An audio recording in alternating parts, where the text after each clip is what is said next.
امام بخاری کا نام سنا ہے نا؟ اللہ اکبر، رسول اللہ کی 6 لاکھ حدیثیں زبانی یاد تھی امام بخاری۔ اللہ اکبر۔ اور آج امام بخاری کی کتاب صحیح بخاری، اصح الکتب بعد کتاب اللہ، کتاب اللہ کے بعد سب سے صحیح کتاب بخاری شریف، آج دنیا اسے چومتی ہے، ختم بخاری ہوتا ہے، یہ امام بخاری کی جمع کرتا ہے۔ امام بخاری سفر پہ جا رہے تھے اور امیر آدمی تھے، 6 لاکھ اشرفیاں اس زمانے میں آپ کے پاس تھی، یہ چھوٹا سرمایہ نہیں تھا، کشتی کا سفر تھا۔ کسی شخص نے دیکھا کہ ان کے پاس 6 لاکھ اشرفیاں ہیں، اس نے سوچا عالمانہ وضاقتہ ہے، پگڑی ہے، جبہ ہے، تو یہ اتنی اشرفیاں تو کسی تاجر کے پاس ہونی چاہیے، تو یہ ایک عالم کے پاس اتنی اشرفیاں ہیں۔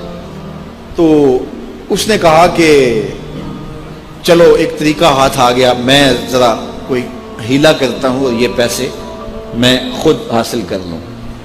تو اس نے شور مچا دیا کہ میری 6 لاکھ اشرفیاں چوری ہو گئیں، کہ جب سب تلاشی لی جائے گی تو ان سے نکلیں گی تو لوگ کہیں گے تو ایک مولوی شخص ہے اور تیرے پاس اتنے پیسے کہاں سے آئے، تو اشرفیاں مجھے مل جائیں گی۔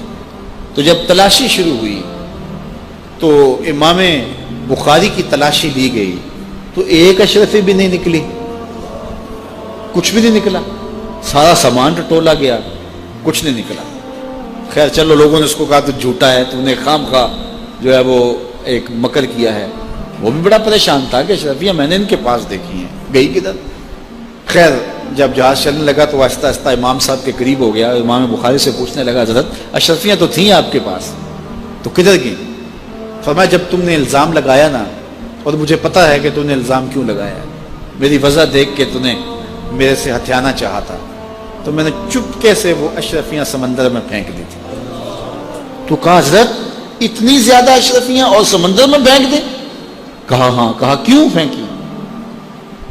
تو حضرت امام بخاری فرمانے لگے کہ اگرچہ وہ اشرفیاں میری تھیں، میری ملک تھی، اور تو نے اگرچہ یہ شور کیا تھا لیکن ایسے مجھ سے لے بھی نہیں سکتا تھا، لیکن ہو سکتا تھا کہ کوئی ایسا فیصلہ ہو جاتا اور اشرفیاں مجھے تجھے دینا پڑتی، یا کوئی آدھی آدھی کر لیتے یا کچھ ہوتا، تو اب میری وضع عالمانہ ہے اور میرے اوپر لگ جاتا الزام چوری کا، اگرچہ میں چور نہیں ہوں لیکن لگتا تو الزام، قیامت تک لوگ میری حدیثیں قبول نہ کرتے کہ اس پہ تو چوری کا الزام ہے۔ تو کہا میں نے اپنے کام کو محفوظ کرنے کے لیے اشرفیاں قربان کر دی، اتنی اشرفیاں صرف اپنے کردار کو بچانے کے لیے، اور ہم ٹگے کے لیے، چائے کی پیالی کے لیے دین بیچ دیتے ہیں، اور پھر کہتے ہیں آج علماء کی قدر کیوں نہیں ہے؟ میاں قدر ہم نے خود بیچی ہے، ایک ہی چیز ہے، یا پیسے لے لیں گے یا قدر لے لیں گے۔ تو یہ ذمہ داری تھی ہماری کہ ہم انتہائی حساسیت کے ساتھ جو ہے اس دور کا ادراک کرتے اور حالات کو سمجھتے، اور جن لوگوں نے حالات کو سمجھ کے قدم اٹھائے ہیں وہ کامیاب اور بامراد ہوئے۔ اس لیے علماء کو بھی بہت زیادہ پھونک پھونک کے قدم رکھنے کی ضرورت ہوتی ہے کہ وہ ایک ایک قدم پھونک کر کے رکھیں۔ اعلیٰ حضرت نے کتنی خوبصورت بات کی تھی اپنے زمانے میں، آپ نے علماء کو جو نصیحتیں کی اس میں ایک نصیحت کی، آپ نے کہا علماء لوگ تمہیں دیکھ کے دین کے قریب ہوتے ہیں اور تمہیں دیکھ کے دور بھی ہو جاتے ہیں۔ کہا کہ اگر تم نے سنن غیر موقدہ کو چھوڑ دیا تو لوگ سنن موقدہ چھوڑ دیں گے، اور اگر تم نے سنن موقدہ کو چھوڑ دیا لوگ واجبات چھوڑ دیں گے، تم نے واجبات چھوڑ دیے تو لوگ فرائض چھوڑ دیں گے، اور اگر تم نے فرائض چھوڑ دیے تو لوگ کہیں دین نہ چھوڑ دیں۔ اور پھر کہا اے طبقہ علماء، تم نے اگر مکروہ تنزیہیہ کا ارتکاب کیا تو لوگ مکروہ تحریمیہ میں پڑ جائیں گے، اور اگر تم نے مکروہ تحریمیہ کا ارتکاب کیا لوگ حرام میں پڑ جائیں گے، تم نے اگر حرام کا ارتکاب کیا تو لوگ کفر میں پڑ جائیں گے۔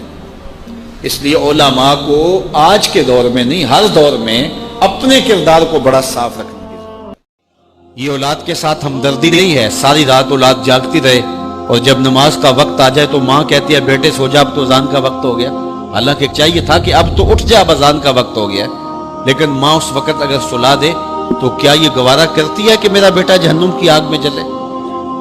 ماں اپنی اولاد کو جگائے، اس سے ہمدردی یہ نہیں ہے کہ اب اس کو سونے دے، بیچارہ ساری رات جاگتا رہے۔ ساری رات جاگنے کا اسے حکم کس نے دیا تھا؟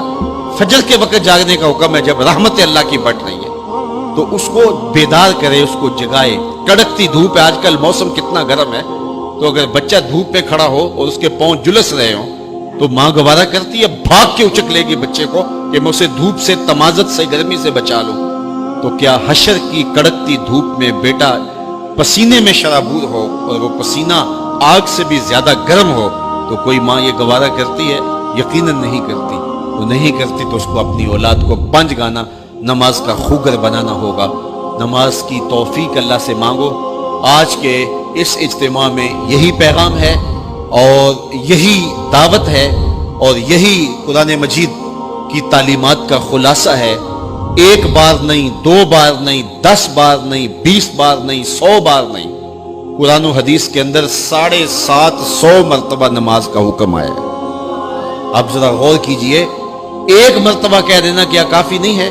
لیکن 750 مرتبہ تمہارے کریم رب نے تمہیں بار بار کہا ہے، تمہارے کریم رسول نے تمہیں بار بار کہا ہے کہ نماز پڑھو۔ تو اگر ہم اتنی بار سننے کے بعد بھی نماز نہیں پڑھیں گے تو پھر ہم کہاں کھڑے ہوں گے؟ اور دوسری بات ہے کہ اتنی تاکید کی گئی ہے، اتنی تاکید کی گئی ہے، تو یہ کتنا بڑا جرم تھا نماز کا ترک کرنا کہ بار بار کہا گیا ہے۔ جب آگے سامنے آگ جل رہی ہو اور کوئی دوڑ کے چھلانگ لگانا چاہ رہا ہو تو پھر ماں کی ممتا اتنی ہوتی ہے کہ اس کو 100 بار بھی روکنا پڑے تو بچے کو روکتی ہے، اس لیے وہ جانتی ہے کہ آگے آگ ہے، اور اگر میں اس کو نہ روک پائی تو سیدھا آگ میں چھلانگ لگائے گا۔ اللہ ماں سے بھی زیادہ پیار کرتا ہے، رسول اللہ ماں سے بھی زیادہ پیار کرتے ہیں، اس لیے 1 بار نہیں، 2 بار نہیں، 10 بار نہیں، 100 بار نہیں، 750 مرتبہ کہا کہ تمہاری نماز نہیں چھوٹنی چاہیے۔ رسول کریم صلی اللہ علیہ وسلم نے ارشاد فرمایا، اگر تم میں سے کسی شخص کے دروازے کے سامنے سے نہر گزرتی ہو اور وہ دن میں 5 مرتبہ وہاں سے غسل کرتا ہو، صحابہ مجھے بتاؤ اس کے بدن پہ کوئی میل کچیل رہے گا؟ تو صحابہ نے عرض کی، اے اللہ کے رسول، اس کے بدن پہ کوئی میل کچیل نہیں رہ سکتا جو دن میں 5 مرتبہ غسل کرتا ہے۔ فرمایا یہ 5 نمازوں کی مثال ہے، جو 5 نمازیں پڑھتا ہے اس کے بدن پہ گناہوں کا میل نہیں رہتا ہے، اللہ اسے ستھرا کر دیتا ہے، اسے پاک کر دیتا ہے۔ ایک نماز سے لے کر دوسری نماز کا وقت، درمیان میں جتنا وقت ہے اس کے جتنے گناہ ہیں، دوسری نماز ان گناہوں کا کفارہ ہے۔ حضرت سلمان فارسی اور حضرت ابو عثمان سفر پہ جا رہے تھے، پت جھڑ کا موسم تھا، ایک درخت آیا جس کے پتے زرد ہو گئے تھے، تو حضرت سلمان فارسی نے شاخ پکڑی اور جھٹکا دیا، سارے پتے گر گئے۔ تو کہا، ابو عثمان تو نے مجھے پوچھا نہیں کہ یہ میں نے کیوں کیا ہے؟ حضرت ابو عثمان نے کہا، میں نے نہیں پوچھا، آپ بتائیں آپ نے ایسا کیوں کیا ہے؟ تو حضرت سلمان فارسی کہنے لگے، ایک دن میں رسول اللہ کے ساتھ تھا، سفر پہ تھا، ایسے ہی ایک درخت آیا جس کے پتے زرد ہو چکے تھے، حضور نے شاخ پکڑی، جنبش دی، جھٹکا دیا، پتے گر گئے۔ حضور نے مجھے دیکھا اور کہا، اے سلمان تو نے مجھے پوچھا نہیں کہ میں نے ایسا کیوں کیا ہے؟ تو میں نے کہا، بندہ نواز آپ بتا دیں آپ نے ایسا کیوں فرمایا ہے؟ فرمایا، سلمان جس طرح میں نے اس شاخ کو جنبش دی اور اس پر کوئی بھی پتا نہیں رہا، سارے گر گئے، جب بندہ نماز کے لیے کھڑا ہو جاتا ہے بدن کے سارے گناہ جڑ جاتے ہیں۔